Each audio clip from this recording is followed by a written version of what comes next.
सो खैर, so drift velocity का scene ये है कि जब आपके पास जो इलेक्ट्रॉन्स होते हैं जब वो मूव करते हैं सर्किट के अंदर, तो ऑब्वियसली बात है तुम्हें पोटेंशियल डिफरेंस देना पड़ेगा, पोटेंशियल डिफरेंस की वजह से वो मूव करेंगे। और जब वो मूव कर रहे हैं तो तुम्हारे पास वो डिफ्लेक्ट होते हुए वो पॉजिटिव चार्ज से अट्रैक्ट होंगे, नेगेटिव जो इलेक्ट्रॉन्स होंगे उनकी वजह से रिपेल होंगे, सही, तो उसकी वजह से वो डिफ्लेक्ट होते हुए मूव कर रहे होंगे, राइट। सो इस डिफ्लेक्शन की वजह से जो मूवमेंट होगी इसको हम ड्रिफ्ट वेलोसिटी कहेंगे। हर इलेक्ट्रॉन की स्पीड तो अलग अलग होगी, लेकिन हम इसमें एवरेज स्पीड या एवरेज वेलोसिटी की बात कर रहे होते हैं, okay.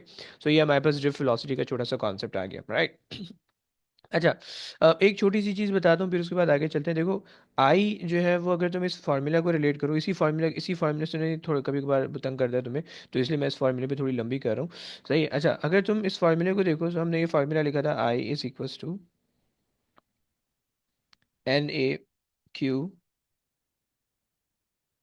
V, okay, ND, five. Sir इसमें क्यू की वैल्यू फिक्स होती है ना? बच्चे जी, फिक्स होती है, क्यू कभी भी चेंज नहीं होने वाला, ओके। क्यू हमेशा इलेक्ट्रॉन का चार्ज होगा 1.6 एक्सपोनेंट नेगेटिव 19, सही हो गया।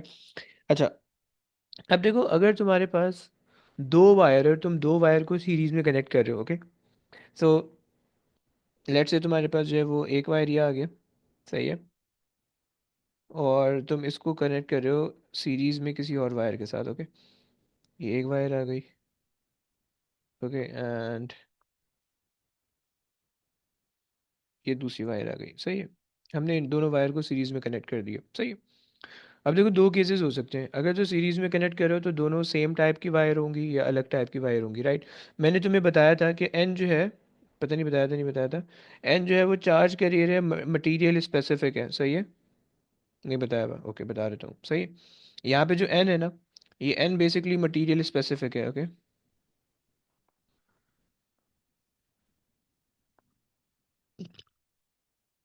Specific, okay. Material specific quantities वो होती हैं कि अगर तुम्हारे पास दो सेम मटेरियल हैं तो ये क्वांटिटी शेयर हो जाएगी, राइट, दोनों के अंदर सेम सेम ही रहेगी, राइट। अगर डिफरेंट मटेरियल है तो दोनों का ये डिफरेंट होगा, राइट। जैसे कि रेजिस्टेंस है, अब ह्यूमन बॉडी के अंदर भी रेजिस्टेंस होती है, तुम्हारी रेजिस्टेंस कुछ और होगी, मेरी रेजिस्टेंस कुछ और है, किसी और की रेजिस्टेंस कुछ और है, राइट। तो इस तरह से आके पास जो है ना ये कैरेक्टरिस्टिक होती है, राइट, जैसे तुम्हारा नाम कुछ और है, मेरा नाम कुछ और है, राइट।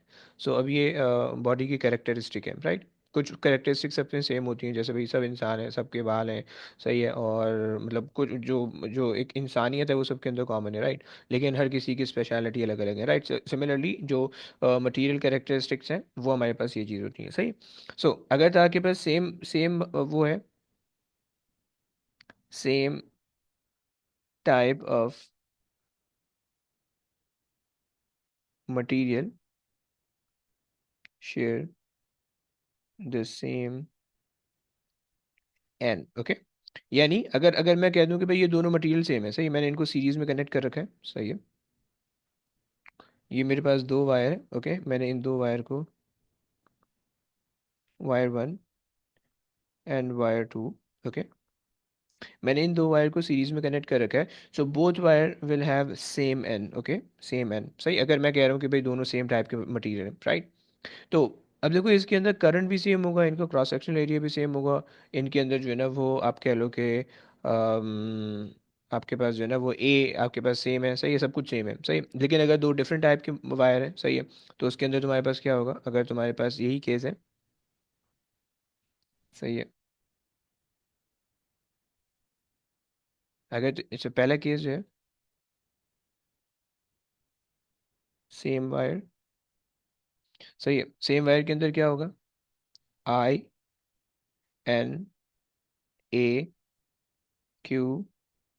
एंड V, तकरीबन सब चीज़ें सेम रहेंगी, राइट, मतलब कोई भी चीज़ डिफरेंट नहीं होगी, सही है, सारी चीज़ें सेम रहेंगी। अगर तो तुम्हारे पास डिफरेंट वायर है,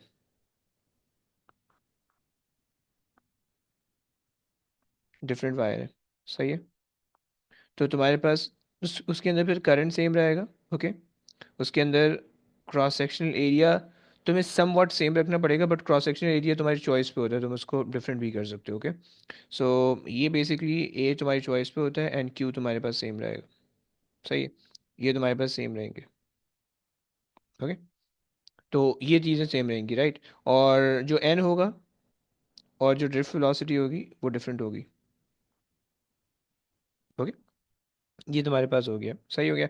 अच्छा, अगर तो तुम्हें अब इसमें रिलेट करना है कभी किसी चीज़ को, सही, अगर तो तुम्हारे पास है दो दो वायर अलग अलग हैं, सही है, यानी उसके क्रॉस सेक्शन एरिया अगर हम अलग ले रहे हैं, सही। मैं कुछ केसेस इसलिए करवा रहा हूँ ताकि तुम्हारे जहन में तुम्हें सिर्फ जो है ना, तुम्हें ये चीज़ समझ में आए कि भाई हम इसको थोड़ा सा अलग रखना चाह रहे हो, ओके। तो देखो तुम खुद भी इस चीज़ को क्रिएट कर सकते हो, जब पेपर तुम्हारे सामने आएगा ना तुम उसको खुद खुद भी उस तरीके से क्रिएट कर सकते हो। बट मैं सिर्फ करवा इसलिए रहा हूँ कि तुम्हें जो है ना रिलेट करना आ जाए, सही है। अच्छा, लेट्स से कि मेरे पास जो है ना, उसको मैं मिटा देता हूँ, एंड लेट्स से मैं यहाँ पे इसको जो है ना थोड़ा सा बड़ा कर देता हूँ।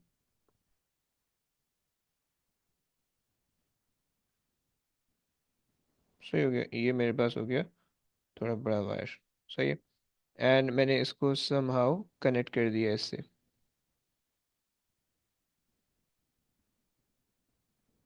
ओके। अब ये मेरे पास जो है वायर वन है, सही है, और मेरे पास वायर वन है ये, और ये वायर टू है, सही है।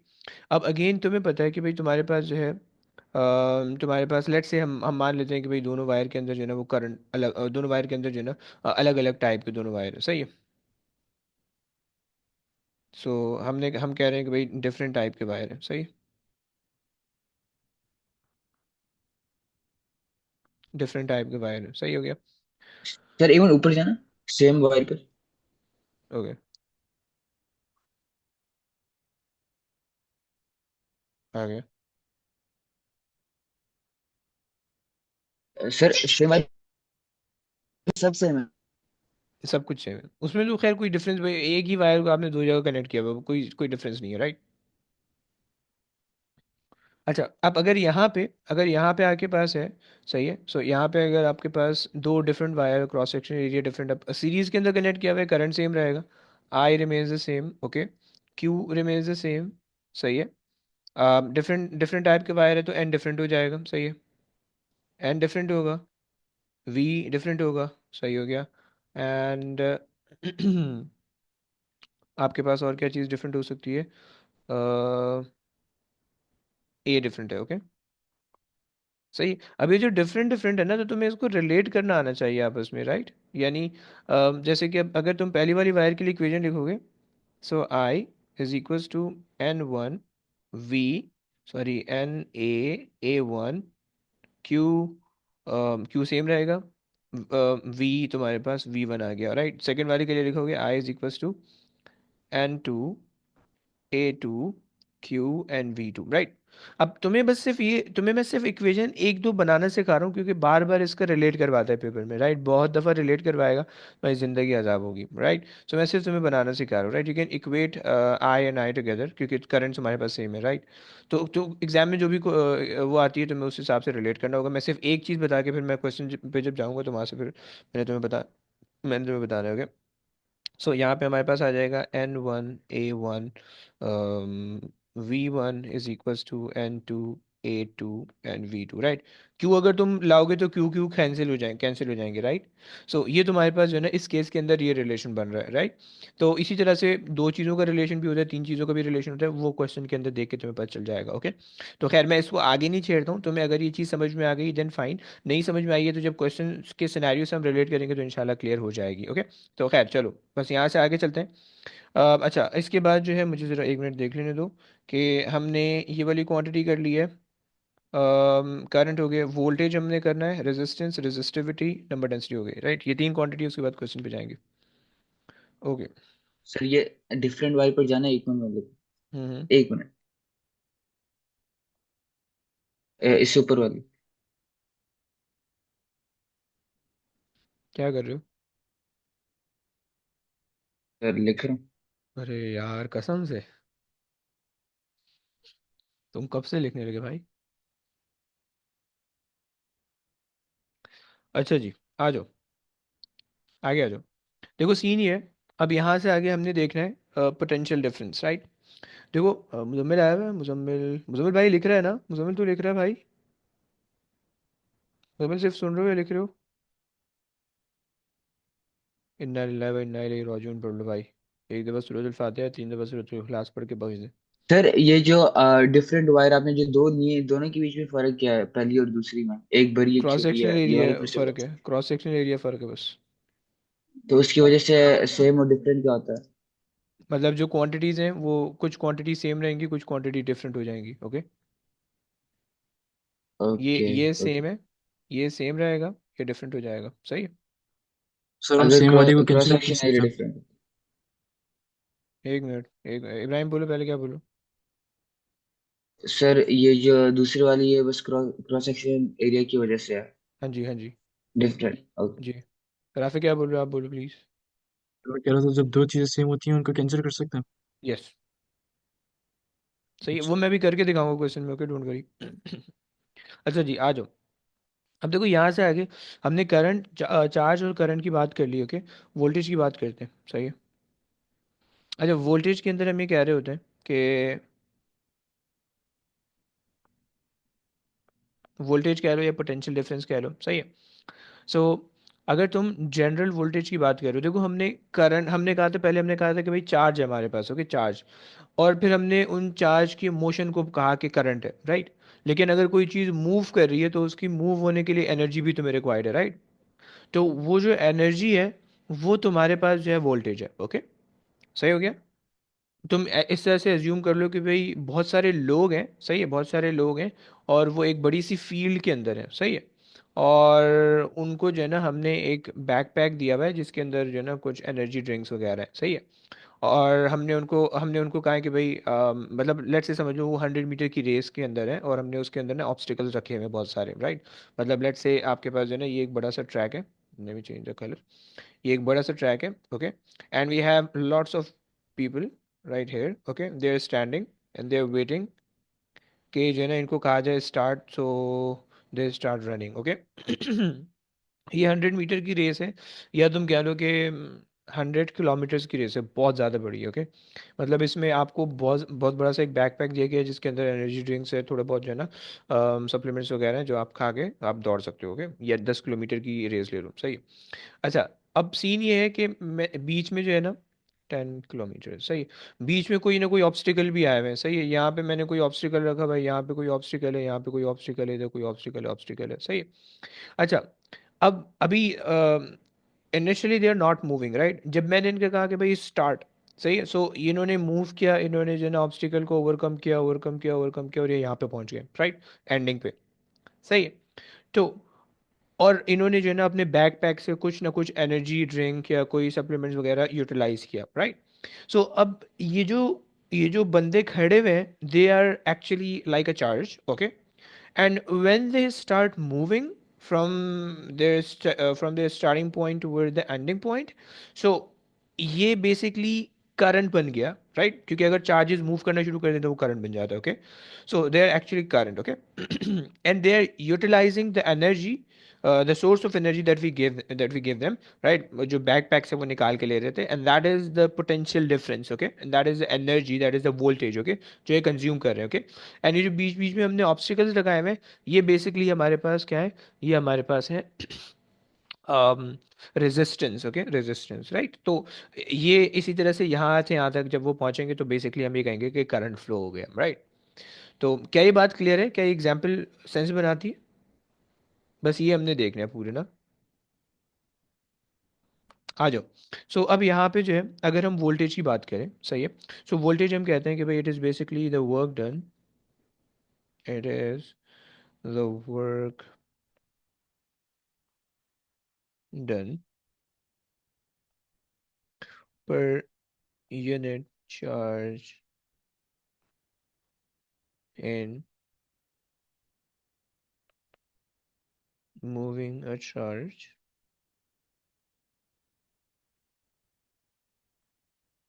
through throughout the circuit. Okay, okay, so this is the definition of the voltage. Okay, अच्छा, कभी कभार जो है ना वर्ड आ जाता है पोटेंशियल डिफरेंस का। Okay, potential difference. ओके, सो कभी कभार वर्ड आएगा तुम्हारे पास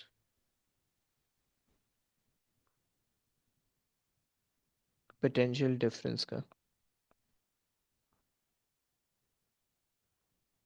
ओके, अच्छा, पोटेंशियल डिफरेंस की कहानी ऐसी है कि बेसिकली ना अगर तुम, ये चलो मैं पहले डेफिनेशन लिख देता हूँ। It is basically the work done, देखो इसकी पोटेंशियल डिफरेंस की ना बहुत दफ़ा डेफिनेशन आती है, बहुत दफ़ा। Okay, so it is the work done from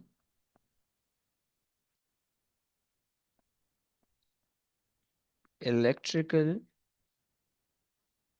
energy to thermal energy per unit charge um, throughout the circuit, right? In moving a charge, nahin, per unit charge throughout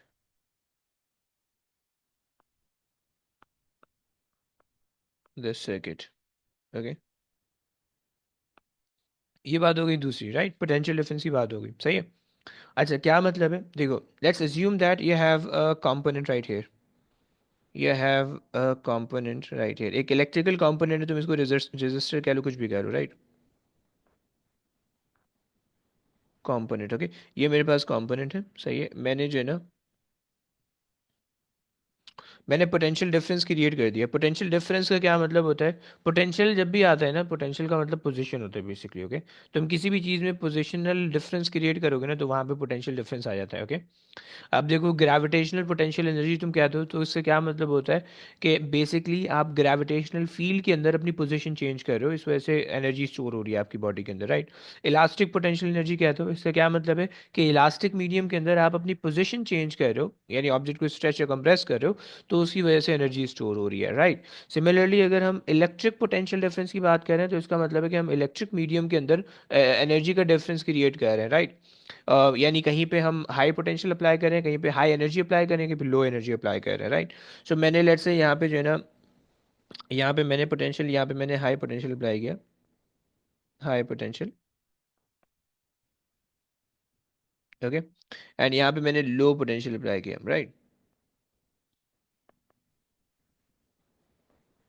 okay, low potential, सही है।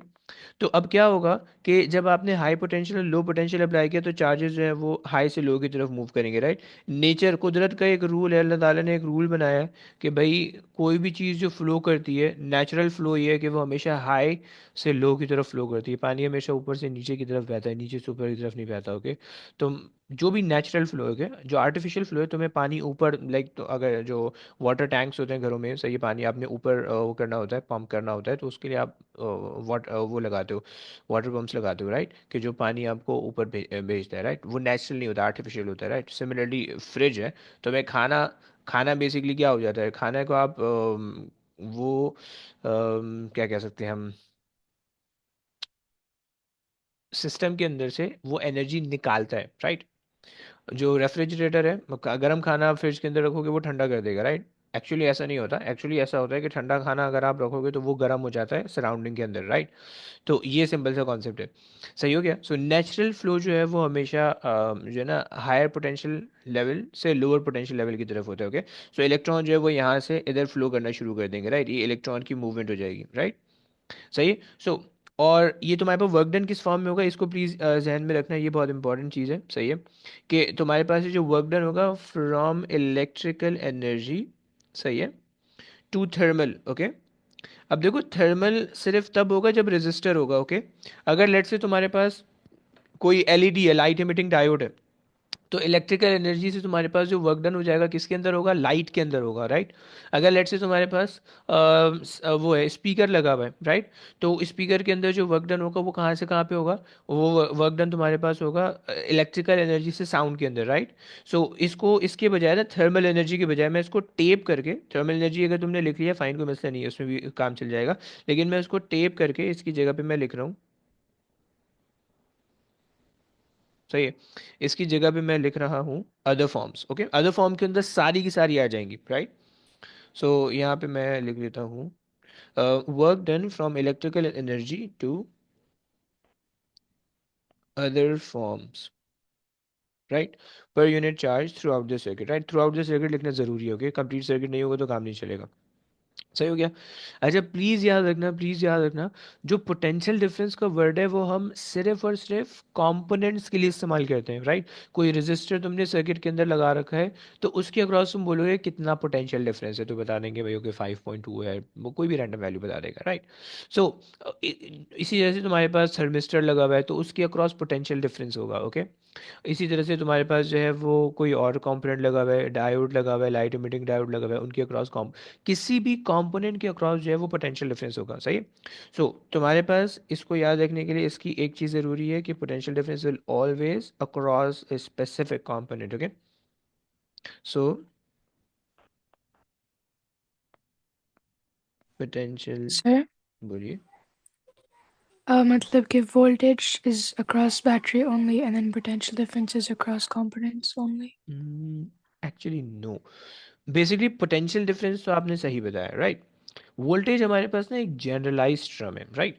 हम voltage का word इस्तेमाल नहीं करते ज़्यादातर, right. Voltage जो होता है, आप पोटेंशियल डिफरेंस की जगह भी कभी कभार बोल देते हो।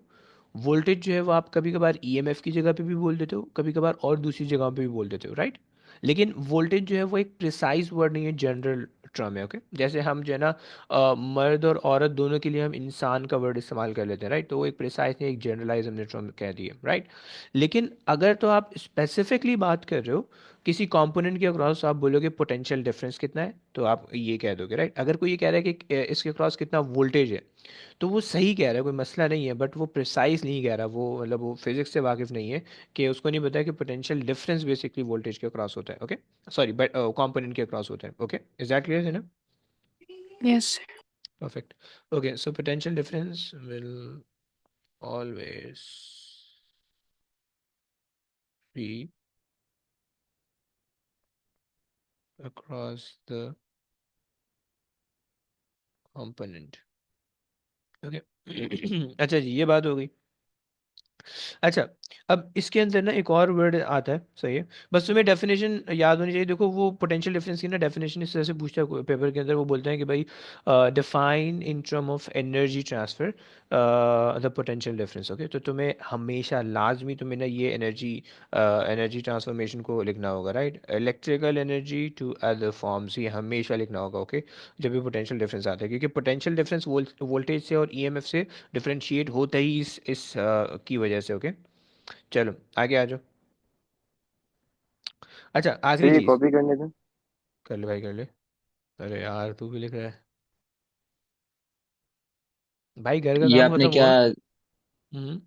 टू द अदर फॉर्म, क्या to the other form?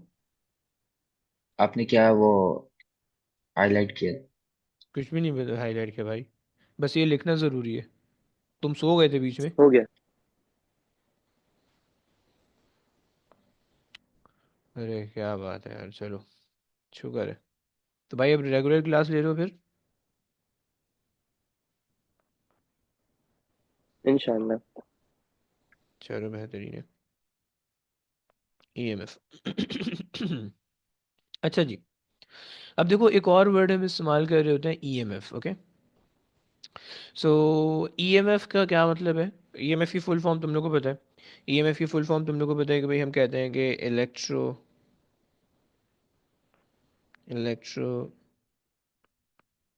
Motive force, right.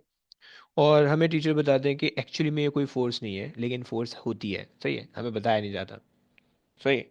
Basically ना भाई देखो, अगर कोई भी चीज़ मूव हो रही है, कहीं पे भी कोई भी चीज़ मूव हो रही है, तो उसका कॉज, स्ट्रेट फॉरवर्ड जो कॉज होता है वो फोर्स ही होता है, राइट। ऐसा हो नहीं सकता कि दुनिया में कोई चीज़ मूव हो और उसके मोशन के पीछे कोई फोर्स ना हो, ओके। सही है, तो दिस इज नॉट पॉसिबल। सही है, तो अगर तो इलेक्ट्रॉन मूव हो रहा है तो उस पर कोई ना कोई फोर्स लगे जिसकी वजह से वो इलेक्ट्रॉन मूव हुआ है, राइट। पहली तो ये चीज़ है। अब होता क्या है कि जब आप जो है पोटेंशियल डिफरेंस क्रिएट करते हो किसी भी वायर के अंदर, किसी भी कंपोनेंट के अंदर, या पूरा सर्किट होता है उसके अंदर, तो बेसिकली क्या होता है कि इलेक्ट्रॉन्स पे इलेक्ट्रिक फोर्स लग रही होती है जो कि उसको पुश करती है, और वो एक पॉइंट से निकल के दूसरे पॉइंट पे मूव होता है, राइट। इसी वजह से हम इलेक्ट्रोमोटिव फोर्स कहते हैं कि इलेक्ट्रॉन्स पे ऐसी फोर्स लग रही है that makes the electron move in certain direction, okay, so this is why we say electromotive force, okay।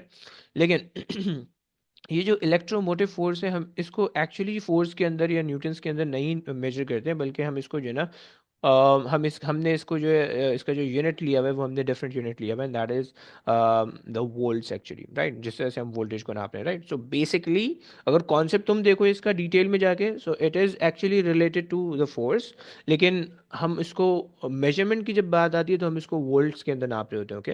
तो ये तुम्हें पता होना चाहिए, सही। और अगर तुम इसकी डेफिनेशन देखो तो इसकी डेफिनेशन में हम ये कहते हैं कि भाई हमारे पास work done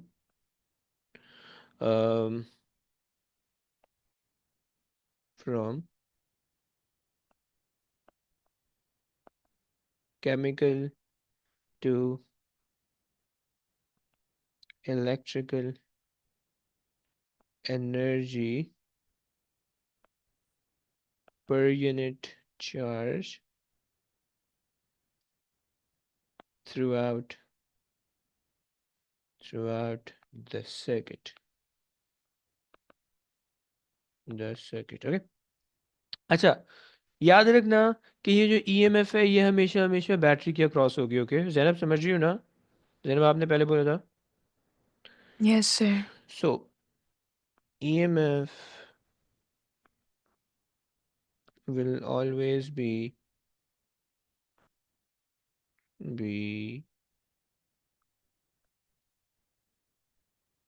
across the battery, okay. अच्छा जी, क्या होता है बैटरी के अंदर? तुम कोई भी बैटरी इमेजिन कर लो, सही है। मोबाइल की बैटरी इमेजिन कर लो, मोबाइल के अंदर लिथियम आयन बैटरी होती है, राइट। अब वो केमिकल रिएक्शन उसके अंदर बैटरी के अंदर चल रहा होता है कि जिसकी वजह से जो केमिकल एनर्जी होती है वो कन्वर्ट होती है इलेक्ट्रिकल एनर्जी के अंदर, सही है। वो बैटरी की तरफ से आ रही है, राइट, जिसको हम ईएमएफ कहते हैं, सही है। फिर जो बैटरी है वो कनेक्टेड होती है तुम्हारे मोबाइल से, सही है। तो वो मोबाइल के सर्किट को वो करती है, एनर्जाइज करती है। तो वो बेसिकली पोटेंशियल डिफरेंस क्रिएट हो जाता है, राइट, जिसकी वजह से तुम्हें लाइट दिखती है, राइट। सो बेसिकली क्या क्या क्या स्टेप हुए? सबसे पहले बैटरी के अंदर जो केमिकल एनर्जी थी वो चेंज हुई इलेक्ट्रिकल फॉर्म में, राइट। और ये बेसिकली बैटरी का, यहाँ तक बैटरी का काम हो गया, राइट। फिर इलेक्ट्रिकल एनर्जी की वजह से इलेक्ट्रॉन मूव हुए मोबाइल के सर्किट के अंदर, राइट। और इलेक्ट्रिकल एनर्जी फर्दर कन्वर्ट हो गई किसके अंदर? लाइट के अंदर, साउंड के अंदर, हीट के अंदर और बहुत सारी फॉर्म के अंदर, राइट। सो ये क्या हो गया? पोटेंशियल डिफरेंस हो गया, ओके। सो इसी तरह से तुम कार बैटरी लो, सही है। आजकल तो ड्राई बैटरी आ रही है, पहले ज़माने में लेड एसिड बैटरी, क्या कहते थे यार, लेड एसिड बैटरी होती थी, सही है। सल्फ्यूरिक एसिड होता था और लेड होती थी, सही है। तो उसके अंदर वहाँ पे तुम्हारे पास केमिकल रिएक्शन होता था, सही है। क्या बोलते हैं, इलेक्ट्रोकेमिस्ट्री तुम लोग A2 में पढ़ोगे, तो वो उसके उस सेल से जो है ना वो कन्वर्ट होके फिर तुम्हारे पास एनर्जी जनरेट होती थी, राइट। सो अब वो बेसिकली क्या था कि केमिकल रिएक्शन हुआ, केमिकल रिएक्शन से इलेक्ट्रिकल एनर्जी बन गई, राइट। अब यहाँ तक काम हो गया बैटरी का, राइट। फिर वो जो इलेक्ट्रिकल एनर्जी है उसने जब आपने इग्निशन ऑन किया तो गाड़ी स्टार्ट हो गई स्पार्क की वजह से, राइट। फिर जो गाड़ी मूव हो रही है तो अब वो बेसिकली इलेक्ट्रिकल एनर्जी जो है वो कुछ जो है वो स्पार्क के अंदर चली गई, कुछ मूवमेंट काइनेटिक एनर्जी के अंदर कन्वर्ट हो गई, कुछ लाइट्स के अंदर कन्वर्ट हो गई, वगैरह वगैरह। खैर लाइट के अंदर तो अपनी एनर्जी आ रही होती है अलग से। तो ये सब हो गई, सही हो गया। सो इलेक्ट्रोमोटिव फोर्स भी तुम लोग को समझ में आती है, और ये वर्ड हम हमेशा इस्तेमाल करेंगे बैटरी के अक्रॉस, ओके। पोटेंशियल डिफरेंस का वर्ड हम हमेशा इस्तेमाल करेंगे कंपोनेंट के अक्रॉस, ओके। और वोल्टेज जो है वो एक जनरलाइज टर्म है, ओके। अच्छा, प्लीज़ याद रखना कि इन सब का यूनिट जो होता है, इन सब का जो यूनिट होता है वो हमारे पास होता है वोल्ट्स, ओके। और हमारे पास जो है ना अच्छा जी, हम इसको रिप्रेजेंट करते हैं कैपिटल वी से, ओके। फिजिक्स के अंदर जब भी कैपिटल वी आएगा तुम्हारे तुम्हारे लेवल तक, तो कैपिटल वी या तो वोल्टेज को रेफर करेगा या वॉल्यूम को रेफर करेगा, ओके। स्मॉल वी जो होगा वो वेलोसिटी को रेफर करेगा, ओके। मिक्सअप मत करना, मसला हो जाएगा, राइट। अच्छा, ये बात हो गई। ये तुम्हें पता है कि भाई ये स्केलर क्वांटिटी है, स्केलर क्वांटिटी, राइट। कोई बच्चा मुझे इसका बेस यूनिट बता सकता है? वोल्ट से कोई बच्चा मुझे बेस यूनिट बता सकता है? एनीबॉडी? Anybody anybody? अच्छा, तुम्हें तुम्हें फॉर्मूला तुम इससे भी देख सकते हो, राइट। हमने कहा कि भाई वर्क डन पर यूनिट चार्ज, ओके। तो तुम वोल्ट वोल्ट बेसिकली जो है ना वोल्टेज जो है तुम्हारे पास, वोल्ट्स बेसिकली वर्क डन पर यूनिट चार्ज है, राइट। कोई है? क्योंकि ये वोल्टेज का बहुत दफ़ा बेस यूनिट पेपर में पूछा गया है। Sir kg metre square s -3 A -1। Hmm kg metre square second -3 a-1, fine. बेहतरीन भाई, तुम तो पढ़ लो यार। अरे तुम रिवीजन क्लासेस ले रहे हो ना, जी सर बस। फायदा हो रहा है यार। ये तो सर मोटिवेट कर दिया तुमने मुझे यार। बस अब अगले हफ्ते से ऑन है। सर अगले हफ्ते या इस वीकेंड? तो इस पे भी करना है? अरे यार, चलो जी कर सर। लेंगे कर लेंगे भाई। सुबह में तुम लोग आ नहीं रहे हो, मैं रात का सोच रहा हूँ। सर सर आप सर मैं तो आया था सर। पता नहीं सर कहाँ थे। आप ही नहीं क्लास ली थी। अच्छा, आधे एक घंटे बाद आ रहे हो तुम लोग, मैसेज करो सर क्लास लेनी है। Okay, fine. So okay okay, आ जाओ। अच्छा, वोल्ट्स। वोल्ट जो है ना तुम्हारे पास, तुम इसका ये ड्राइव यूनिट है वोल्ट्स, राइट। और बेस यूनिट तुम्हारे पास है केजी मीटर सेकंड -2। इस फॉर्मूला को यूज़ करोगे हमेशा, okay. Please keep in mind work done जो है, वर्क डन तुम्हारे पास जो होता है, अगर तुम इसकी एक्सप्लेनेशन देखना चाह रहे हो। सो वर्क डन तुम्हारे पास जो होता है वो work done force multiply by distance होता है, राइट। फोर्स होता है kg ms-2। और जब वर्क डन के लिए निकालोगे तो kg m² s-2 बन जाएगा, राइट। और s जो है वो तुम्हारे पास कूलम है। चार्ज होता है तुम्हारे पास ए एस की फॉर्म में, राइट, ए और एस। राइट, तो जब ए ऊपर जाएगा -1 हो जाएगा, एस ऊपर जाएगा सो -1 हो जाएगा, सही है। सो एस -1 और एस -2 जो है वो कंबाइन होकर s-3 हो जाएंगे, ए -1 -1 ही रहेगा, ओके। तो ये तुम्हारे पास जो है वो इसकी सिंप्लीफिकेशन हो गई, राइट। अच्छा, कभी कभार वो तुमसे ना पेपर में पूछ लेते हैं कि भाई define define volts, define volts, okay. अब देखो, तुमसे वोल्टेज नहीं पूछ रहा वो, तुमसे वोल्टेज का यूनिट पूछ रहा है वो, तुमसे पोटेंशियल डिफरेंस नहीं पूछ रहा वो, उसका यूनिट पूछ रहा है, वोल्ट्स, ओके।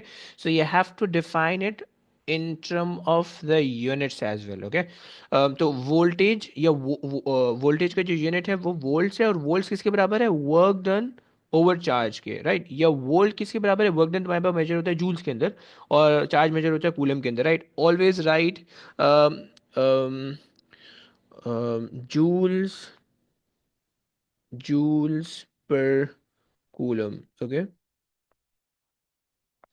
देखो प्लीज़ गलत गलत मत करना, ये बहुत दफ़ा पेपर में आया क्वेश्चन, ओके। बच्चों, ये बहुत दफ़ा क्वेश्चन आता है पेपर में कि वोल्ट्स को डिफाइन कर दो, तो तुम्हें जूल्स पर कूलम लिखना होता है, तुम्हें ये वाली डेफिनेशन नहीं लिखनी होती है, ओके। ये तुम्हें सारे डिफरेंसेस आने चाहिए कि कौन सी डेफिनेशन कहाँ पे लिखनी है, कौन सी कहाँ पे लिखनी है। एक ही चीज़ है सब जगह नहीं नाप देना, वो गलत हो जाएगा फिर। सही, डेफिनेशन में you have to be very precise, right. क्योंकि ए एस के अंदर जो है ना, या A2 के अंदर वो तुम्हें डेफिनेशन पे इतने नंबर काटते हैं ना कि तुम्हारी सोच है, right. So you have to be very precise as far as the definitions are concerned, okay। now voltage हमारे पास हो गया, राइट। इसके अंदर और कोई कहानी नहीं है। अच्छा, आखिरी चीज़ हमारे पास है रेजिस्टेंस और रेजिस्टिविटी। उसके बाद जो है वो हमारे ये कहानी हो जाएगी, राइट। सो रेजिस्टेंस के अंदर हम ये कहते हैं, अच्छा जी, आ जाओ resistance.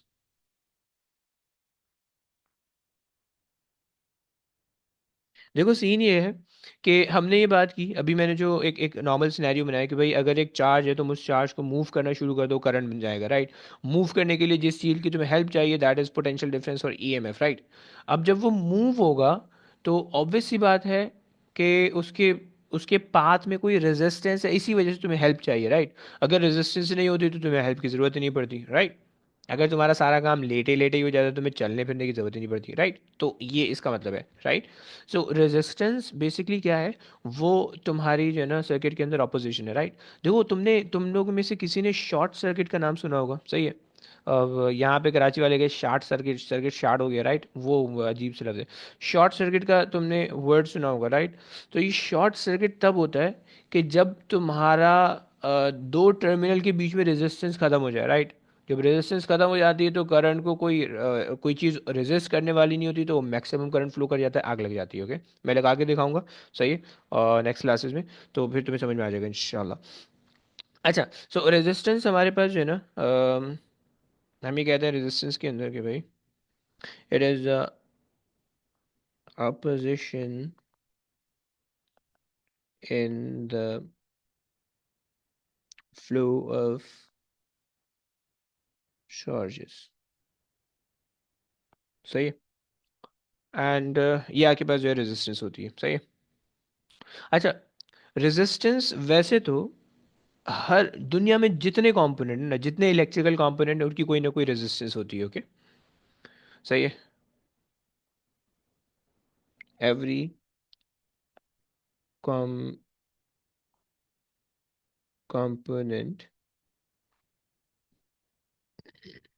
has its resistance, okay, सही है। हैज सम रेजिस्टेंस रख देते हैं, हैज सम रेजिस्टेंस, राइट। मतलब क्या, थोड़ा सा मतलब समझ लो, थोड़ी सी अजीब सी बात है। देखो, अगर तुम्हारे पास जो है ना एक रेजिस्टर है, राइट, रेजिस्टर हम इस तरह से बनाते हैं। एक रेजिस्टर है, सही है, उसकी कोई भी रेजिस्टेंस है, उसकी रेजिस्टेंस को हम रेजिस्टेंस ही कहते हैं, राइट। इसके अंदर ना रेजिस्टेंस इस होगी, राइट। लेकिन इसके अलावा, रेजिस्टर के अलावा जो दूसरे कंपोनेंट होते हैं ना, उनकी रेजिस्टेंस को हम इम्पीडेंस कहते हैं, राइट। वर्ड इंपॉर्टेंट नहीं है, सिर्फ थोड़ा सा कॉन्सेप्ट थोड़ा सा समझ लो, राइट। इंपॉर्टेंट वो भी नहीं है, कॉन्सेप्ट इंपॉर्टेंट नहीं है, ओके। या बल्कि तुम चलो छोड़ो, कोई भी कंपोनेंट होगा उसकी रेजिस्टेंस को हम रेजिस्टेंस कहते हैं, राइट। तो खैर, तो ये हमारे पास है। अच्छा जनाब, रेजिस्टेंस मेनली रेजिस्टर्स से ऑफर होती है, राइट। रेजिस्टर्स, अब वो आप कह लो कि भाई वो किसी भी तरह के हो सकते हैं, राइट, बड़े हो छोटे हो, वैल्यूज जो भी हो सकती है, राइट। रेजिस्टर्स के अलावा और दूसरे कंपोनेंट्स होते हैं, उनकी भी अपनी रेजिस्टेंस होती है, तो वो सब जो है वो आपको रेजिस्टेंस ऑफर करते हैं, राइट। अच्छा जनाब, ये हमारे पास हो गया। अच्छा, इसी तरीके से हर मटेरियल की एक करेक्टरिस्टिक होती है कि जिसको हम कहते हैं रेजिस्टिविटी, ओके। सो रेजिस्टिविटी हमारे पास होती है, रेजिस्टिविटी, ओके। रेजिस्टिविटी हमारे पास होती है कि भाई resistivity is basically the resistance offered by a specific material, सही है, material and material by specific material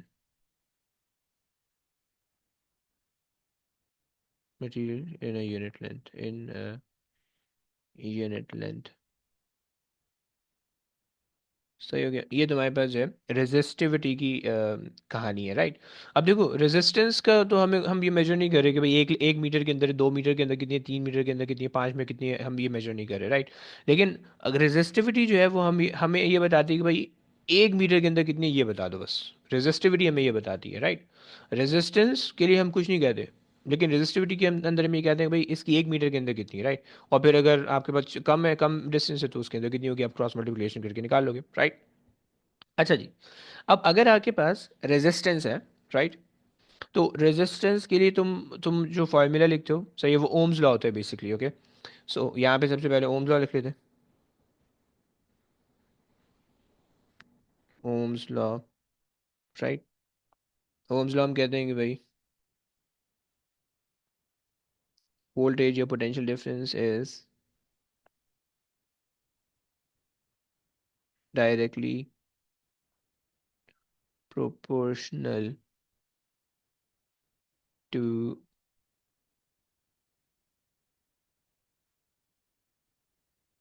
current provided that the resistance is constant, okay. Resistance constant होने का मतलब, अच्छा, रेजिस्टेंस जो है वो बेसिकली टेम्परेचर से डायरेक्टली प्रोपोर्शनल है, तो टेम्परेचर भी कांस्टेंट होना चाहिए, ओके।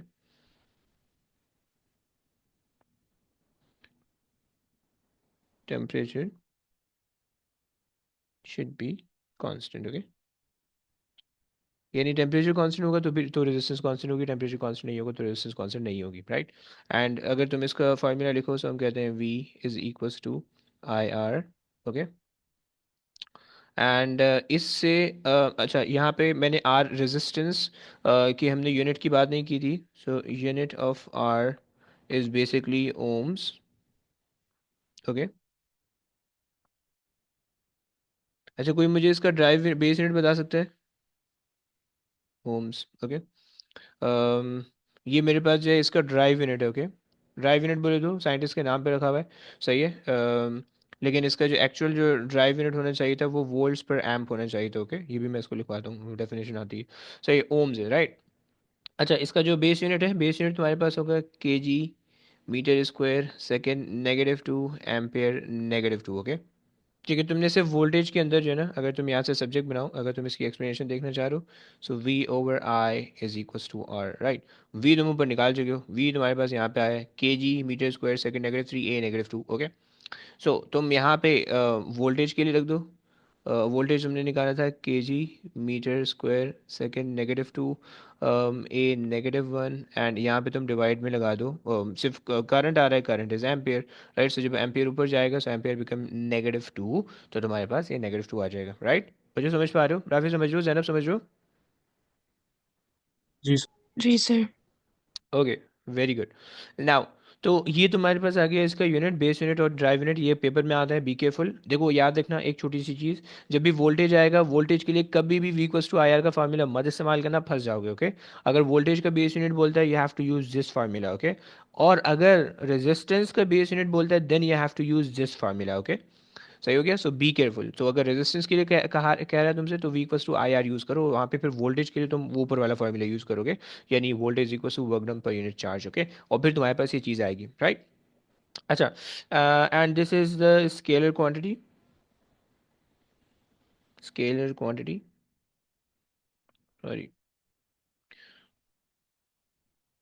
Quantity, right. अच्छा, एक चीज़ तुमसे पूछ लेते हैं बहुत दफ़ा, सही है, एंड दैट इज, एक मिनट मैं पहले पेज इंसर्ट कर लूँ, एड पेज आफ्टर, ये आ गया, ओके फाइन। अच्छा, तुमसे एक चीज़ पूछ लेते हैं, तुमसे बोलते हैं कि भाई define, define ohms, okay। So ohm is basically, वो जादू को बुलाने वाला नहीं है, हाँ। ohm is basically volts, volts per amp और per ampere, okay। देखो, अगर तुम यूनिट को डिफाइन कर रहे हो तो यूनिट्स के अंदर डिफाइन करोगे, ओके। अगर तुम क्वांटिटी को डिफाइन कर रहे हो तो क्वांटिटी के अंदर डिफाइन करोगे, okay. So be careful, okay. So तुमसे कह रहा है कि ओम्स को डिफाइन करो, so ohm is a unit of resistance, और उसके लिए तुम इस फार्मूले को रीअरेंज करो।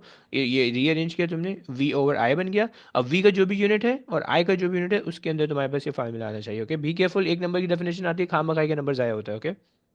चलो, रेजिस्टेंस हो गया। अच्छा, रेजिस्टिविटी का फार्मूला तो मोलेवल्स के अंदर से पढ़ के आ रहे हो, राइट। आ जाओ, उस पर चलते हैं, सही है। रेजिस्टिविटी की फार्मूले पे अगर हम आ जाए, सो रेजिस्टिविटी, सही है। सो उसके लिए हम लिखते हैं resistance is equals to resistivity L rho L over A, okay. P मत समझना उसको, रेजिस्टिविटी है, रो है जिससे हम डेंसिटी को रेफर करते हैं, ओके। एंड यहाँ पे अगर तुम इसका यूनिट निकालो, unit of resistivity is ohms metre, okay. पर मीटर मत कहना, ohms मीटर, ओके। और अगर इसका बेस यूनिट निकालो, सो ओम का तुम अभी ऊपर निकाल के आए हो, के जी मीटर स्क्वायर सेकेंड -3 ए -2। और देखो यहाँ पे तुम्हारे पास एक एडिशनल मीटर लगा हुआ है, राइट। तो मीटर क्यूब हो जाएगा बस ये, राइट, मीटर क्यूब हो जाएगा, सही हो गया। ये तुम्हारे पास हो गया रेजिस्टिविटी, राइट। यहाँ पे बस ये ध्यान में रखना कि ए तुम्हारे पास, a is a cross sectional area, a is a cross sectional area, cross sectional area मतलब cross sectional area, and that is pi d, pi r square. लेकिन बदतमीजी उनकी ये होती है कि वो जो है ना, वो हमेशा पाई डी स्क्वायर ओवर 4 से रिलेट करते हैं, राइट। तो ये बस तुम्हें जो है ना, वो ये चीज़ें तुम्हें पता होनी चाहिए, राइट। चलो, बस अब यहाँ तक हमारे पास पहली चीज़ मुकम्मल हो गई, जिसके अंदर रेजिस्टेंस रेजिस्टिविटी, हमने सारी चीज़ें, सारी पाँच चार पांच क्वांटिटी से वो हमने मुकम्मल कर ली, राइट। मैं सिर्फ कुछ एक दो क्वेश्चन हम करते हैं, उसके बाद जो है ना, मैंने आज की क्लास एंड करनी है, मैंने तुम्हें क्वेश्चन देने हैं, जो कि तुमने कल परसों तरसों संडे से पहले पहले तुम्हें मुझे एमसीक्यूज़ में, सिर्फ एमसीक्यूज़ दूंगा, सिर्फ एमसीक्यूज़ में दूंगा, और एमसीक्यूज़ तुम्हें मुझे जो है ना, तुमने मुझे सबमिट करवाने हैं मंडे से पहले पहले, ओके। सर वो क्या होता है रो? क्या मतलब रो क्या होता है? वो फॉर्मूला है ना रेजिस्टिविटी का, रो लेंथ बाय एरिया। हाँ हाँ। अच्छा, रो तो रेजिस्टिविटी है, रो, रो इट सेल्फ रेजिस्टिविटी है, ओके, समझ रहा है भाई? जी। Okay, perfect. आ जाओ। अल्लाह अकबर।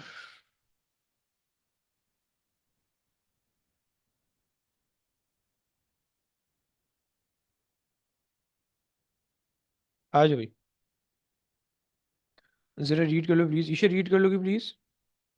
ईशा पहला क्वेश्चन रीड कर लोगी।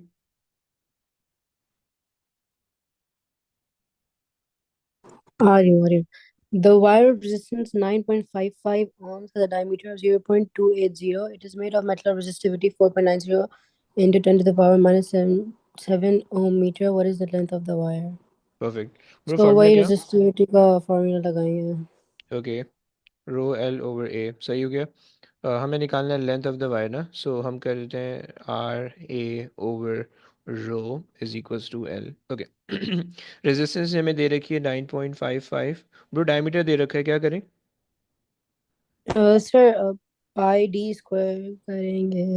ओके सो 0 ये तो देखो, इस कॉमन सेंस ये है कि भाई डायमीटर को हाफ करोगे रेडियस हो जाएगा, और उसको स्क्वायर कर दोगे तो एरिया आ जाएगा, राइट? ये कॉमन सेंस तो ये कहता है। तो अगर हम 2 को हाफ करो 1 हो जाएगा, 8 को हाफ करो 4 हो जाएगा। मिलीमीटर को मीटर में कन्वर्जन के लिए आपने -3 लगा दिया, राइट?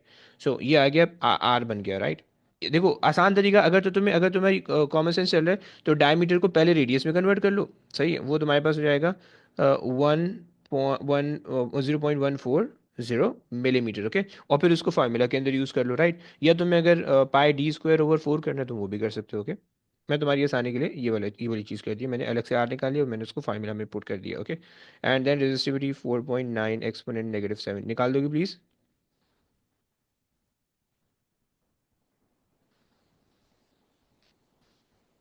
सर जब आपको पता है मेरे पास कैलकुलेटर नहीं होता था, मुझसे अरे ऐसे सवाल पूछते ही यार क्यों? ब्रो, कौन सा दिन आएगा यार, वो मतलब तुमने फरिश्तों को दिया हुआ है कैलकुलेटर के मेरी नेकियां मल्टीप्लाई करते रहो। सर वो मैं फिजिक्स लैब में छोड़ के आ जाती हूँ क्योंकि मैं भूल जाती हूँ ले जाना, तो मैं वहीं पे रखती हूँ. अरे यार, अच्छा, कोई अल्लाह का बंदा है प्लीज़, हेल्प कर दो यार।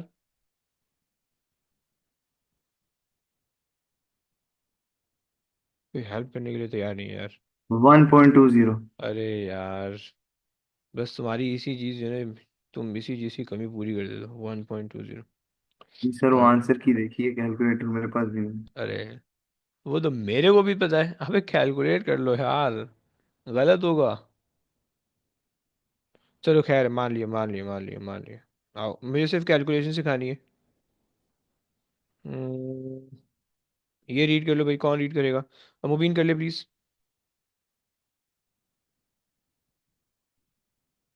A slice of germanium of cross-sectional area 1 centimeter square carries a current of 56.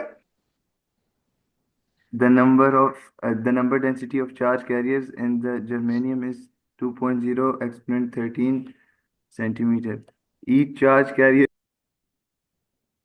कौन छेड़ा तुम्हें? सर पता नहीं है कोई. Each अरे charge carrier has a charge equal to charge on an electron. सही है। What is the average drift velocity of the charge carriers in the germanium? भाई फार्मूला क्या लगाए भाई? I is equals to NAQV, okay. Drift velocity पूछ रहे हैं, सही है, वी को सब्जेक्ट बना लेते हैं। I/NAQ is equals to V, right? And अच्छा, अब इन्होंने देखो तुम्हें यहाँ पे सेंटीमीटर स्क्वायर दिया हुआ है, सेंटीमीटर क्यूब दिया हुआ है, पर सेंटीमीटर क्यूब, राइट? आंसर के अंदर लेकिन तुमसे मीटर के अंदर मांग रहा है, इसका मतलब है जहाँ जहाँ पे भी सेंटीमीटर आ रहा है तुम्हें सबको मीटर के अंदर कन्वर्ट करना है, ओके। माइक्रो एम्प्स दिए हुए हैं, तुम्हें उसको कन्वर्ट करना है, okay. So you have to be very careful, okay. So 56 का करंट दिया हुआ है, सो 56 एक्सपोनेंट -6 हमने लगा दिया, तो हमारे पास कन्वर्ट हो गया, राइट? एन तुम्हारे पास है 2 एक्सपोनेंट 13, ओके। सो एन तुम्हारे पास है 2 एक्सपोनेंट 13, ओके। ये तो तुम्हारे पास हो गई वैल्यू, राइट? सेंटीमीटर को मीटर में कन्वर्ट करने के लिए, सेंटीमीटर क्यूब को मीटर क्यूब में कन्वर्ट करने के लिए तुम्हारे पास क्या होता है? तुमने लगा दिया 1 exponent 6, okay. And -6, sorry. And तुम्हारे पास ये एक चीज़ आ गई। दूसरी चीज़, देखो याद रखना, अगर तुम्हारे पास सेंटीमीटर स्क्वायर है उसको मीटर स्क्वायर बनाना है, सो 1 एक्सपोनेंट -4 से मल्टीप्लाई कर दोगे। सेंटीमीटर क्यूब है और उसको मीटर क्यूब बनाना है, देन 1 एक्सपोनेंट -6 से मल्टीप्लाई कर दोगे। और अगर इसी जैसे 1 मिलीमीटर स्क्वायर है, 1 मिलीमीटर स्क्वायर है, राइट, तो उसकी कन्वर्जन के लिए तुम्हारे पास 1 एक्सपोनेंट -6 आएगा। एंड 1 मिलीमीटर क्यूब है, 1 मिलीमीटर क्यूब है, तो उसकी कन्वर्जन के लिए तुम्हारे पास 1 एक्सपोनेंट -9 आ जाएगा, राइट। सो ये तुम्हारे पास हो जाएगा, सही हो गया। अच्छा जी चलो, और ये तुम्हारे पास है, इसकी वैल्यू रख लो। और अच्छा, एरिया तुम्हारे पास आ रहा है 1 एक्सपोनेंट -4, राइट, कन्वर्ट मैंने कर दिया। एंड चार्ज तुम्हारे पास है 1.6 एक्सपोनेंट -19, राइट। ज़रा बता दो कितना बनता है, कोई है कैलकुलेटर वाला या अभी भी नहीं है? 0.18। पक्का भाई? जो भी करा रहा है, क्या नहीं, किस बात पे? वो कैलकुलेटर तो नहीं। अरे यार, कैसे काम चलेगा तुम लोग को? Okay okay okay okay okay, copper wire, सही है, ट्वाइस। आ जाओ, जैनब रीड कर लोगी please. When there's a current of 5 amperes in a copper wire, the average drift velocity of the free electrons is 18 to 10 power minus 4 meter per second. What is the average drift velocity in a different copper wire that has twice the diameter and a current of 10 amperes? Okay, अच्छा देखो, इन्होंने कहा कि आपके पास copper wire है, दोनों copper wire है, right.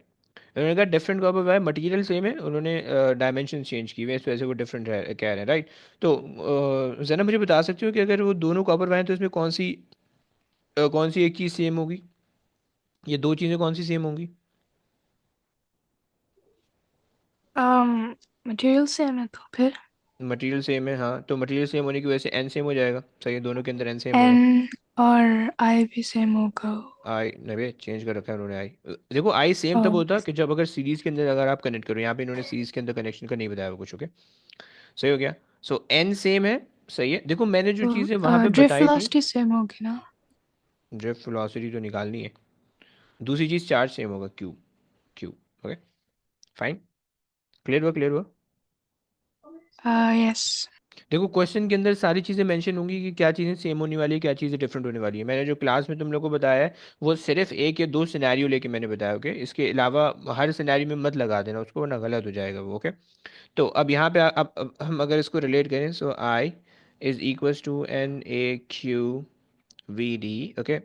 And अच्छा, पहले वाले के लिए अगर हम करंट देखें तो 5 एम्पेयर का करंट है, एन हमें नहीं पता, या हमें हम कह सकते हैं कि भाई दोनों इक्वेशन में सेम है। ए हमारे पास है, हम इसको लिख लेते हैं पाई डी स्क्वायर ओवर 4 की फॉर्म में। एंड क्यू हमारे पास सेम है, एंड अच्छा क्यू को मैं यहाँ पे लिख लेता हूँ, सही, ये दोनों चीज़ें हमारे पास सेम है, सही है। एंड उसके बाद जो हमारे पास 8 एक्सपोनेंट -4 इसकी स्पीड आ गई, राइट, पहली इक्वेशन बन गई। दूसरी इक्वेशन अगर तुम बनाओ, सो दूसरी इक्वेशन तुम्हारे पास आ जाएगी, कि जिसके अंदर तुम्हारे पास है average drift velocity of the copper, okay, average drift, अच्छा तुम्हारे पास करंट है 10 का, ओके। क्यू और एन रिमेन्स द सेम क्योंकि तुम्हारे पास सेम मटेरियल है, सही है। एंड अब तुम करो twice the diameter, okay.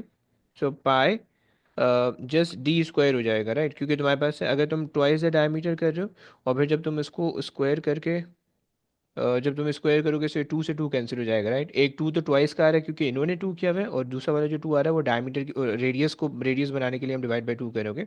Zainab समझ रही हो ना? Yes. नहीं, नहीं समझ में आ रहा, नहीं समझ में आ रहा, क्या नहीं समझ में आ रहा, बोलो बोलो। नहीं सर, आ गया। पक्का? पक्का। Okay done. सो ये आपके पास बन गई इक्वेशन, राइट।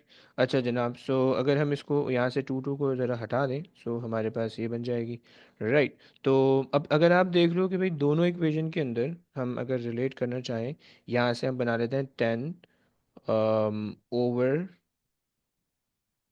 बस यहाँ से हमारे पास 10 is equals to Q N pi D square over V2, second वाले केस के अंदर आ गया। एंड यहाँ से अगर हम बनाएं, सो 5/8 एक्सपोनेंट -4 इज इक्वल्स टू, अच्छा यहाँ पे ये वाला जो 4 है वहाँ पे भेज देते हैं।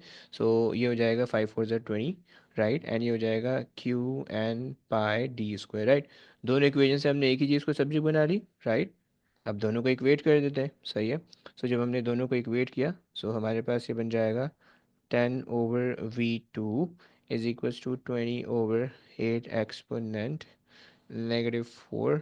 सो 0 से 0 कैंसिल, 2 1 ज़ा एंड 2 4 ज़ा। सो ये क्रॉस मल्टीप्लाई करोगे, will get v2 is equals to 4 exponent -4। Okay, so तुम्हारे पास ए आंसर बन गया। ओके, क्या ये बात समझ में आती है? क्या ये बात समझ में आती है? सर 20 कैसे है? 20 ब्रो, मैंने ये जो 4 था, ये जो 4 था, ये 4 को मैंने इधर भेजा। ओके, समझ रहा भाई?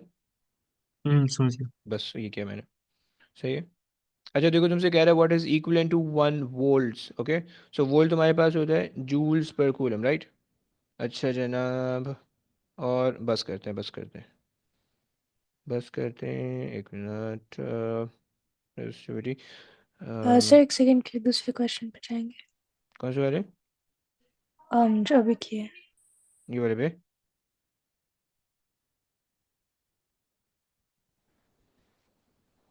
Done sir. ओके ब्रो, बस एक एक क्वेश्चन, एक लास्ट क्वेश्चन, एक लास्ट क्वेश्चन। या चलो बस करते हैं, नहीं करा रहा, नहीं करा रहा, और नहीं करा रहा। ओके, सही हो गया। तो खैर मैं ना ये मैं वर्कशीट कल सेंड करूँगा इसकी, मुझे जो है ना सोल्यूशन चाहिए। ओके, इसके अंदर देखो, तुम लोग जो भी बच्चे ज़रा यहाँ पे सुन लो प्लीज़, एक बात सुन लो, सुनते हुए जाना। देखो तुम लोग ने जो टेस्ट किए हैं, सही है, उस टेस्ट के अंदर ज़्यादातर जो प्रॉब्लम आ रहा था, वो प्रॉब्लम ये था, तुम लोग की थ्योरी वीक थी। ओके, कैलकुलेशन सब बच्चों ने बहुत अच्छी की है। ओके, लेकिन थ्योरी में वीक थे। सो प्लीज़ इसके अंदर जो एमसीक्यूज़ आ रहे हैं, और ख़ास तौर पे जो थ्योरी वाले एमसीक्यूज़ हैं, जैसे कि तुम्हें लेट से ये वाला दिख रहा है, सही है, I = N A Q V वाला। अब इसके अंदर जो आंसर्स हैं, तुम इसको प्रॉपर चारों आंसर को देखोगे, चारों आंसर में तुम्हें हर ऑप्शन का करेक्ट होना और इनकरेक्ट होना पता होना चाहिए, राइट? तुम लोग जितने भी बच्चे थे, उन सब ने कैलकुलेशन सही की है वेव्स के अंदर, लेकिन थ्योरी नहीं आती थी। बहुत कम बच्चों ने थ्योरी सही लिखी है। ओके, सो प्लीज़ अपनी थ्योरी सही कर लो। यहाँ पे तुम्हारे पास इलेक्ट्रिसिटी के अंदर भी थ्योरी आती है, डेफिनेशन भी आती है, और थ्योरी भी आती है। सो थ्योरी सही करने के लिए तुम प्लीज़ एमसीक्यूज जितने भी आ रहे हैं, वो जो खास तौर पे थ्योरी वाले हैं, कैलकुलेशन वाले तुम कर लोगे, मुझे पता है, राइट? मैंने तुम्हें तरीका सिखा दिया। थ्योरी वाले आराम से सुकून से देख के पढ़ना, चारों ऑप्शन जब तक तुम्हें क्लियर नहीं हो जाए तब तक आगे नहीं चलना। सही है, नहीं समझ में आता देन सेंड मी, मैं तुम्हें बता दूंगा। सही है, लेकिन प्लीज़ इस तरह से करना। मैं तुम्हें तुम लोग की गलती बता रहा हूँ। मैं तुम जब पेपर में तुम लोग के सामने वो करूँगा, तो तुम लोग को हाईलाइट कर दूंगा कि किसकी क्या गलती थी, किसी क्या स्टैंडिंग है पेपर में, किसके क्या ग्रेड बन सकते हैं। सही है, तो इसलिए बट प्लीज़ अभी यहाँ पे जो तुम लोग कर रहे हो इलेक्ट्रिसिटी का, अपने आप से सिंसियर होकर करना। ये वाले जो भी क्वेश्चंस हैं, इनके थ्योरी वाले क्वेश्चंस को थोड़ा सा इंपॉर्टेंस दे देना, क्योंकि एमसीक्यू के अंदर अगर थ्योरी तुम सही कर लोगे, तो जो तुम पेपर 2 करोगे उसके अंदर थ्योरी तुम्हारी सही हो जाएगी, राइट? मैंने जितने भी एमसीक्यूज करवाए तुम लोग को पीछे चैप्टर के, उसकी वजह से तुम लोग के पेपर 2 के अंदर वो वाले न्यूमेरिकल वाले पार्ट तो बहुत अच्छे हो गए, राइट? लेकिन तुम्हारी जो है ना थ्योरी तुम्हें नहीं आ रही है। ओके, थ्योरी का ऑल दो पोर्शन कम होता है न्यूमेरिकल से, बट तुम्हें फिर भी थ्योरी आनी चाहिए। ओके, सो प्लीज़ इसके जो भी क्वेश्चन हैं, इसके जो भी एमसीक्यूज हैं, उनके जो थ्योरी वाले हैं, उसको तुम्हें जो है ना सबसे ज़्यादा इंपॉर्टेंस देनी है। कैलकुलेशन वाला तुमसे सुकून से हो जाएगा। अगर नहीं हो सकता, कोई भी चीज़ नहीं होती, पूछना प्लीज़। और हम नेक्स्ट क्लास में फिर जो है वो इलेक्ट्रिसिटी यानी डीसी सर्किट स्टार्ट करेंगे, और इंशाल्लाह within the next week हम कोशिश करेंगे वेंसडे तक ये हम चैप्टर कंप्लीट कर लें इलेक्ट्रिसिटी का। ओके, तो लेकिन प्लीज़ मंडे से पहले पहले ये वाली वर्कशीट मुझे कंप्लीट करके दे देना, सही है, ताकि जो है ना तुम लोग का ये हो जाए। सही है, समझ रहे हो ना? चलो इब्राहिम समझ रहा है ना? इब्राहिम मुझे कंप्लीट चाहिए। और कौन करके लाएगा किसी का? ईशा, ईशा तो ईशा मारती नहीं मारती। हसाम, तुमने भी करनी है। हसाम समझ रहे हो ना?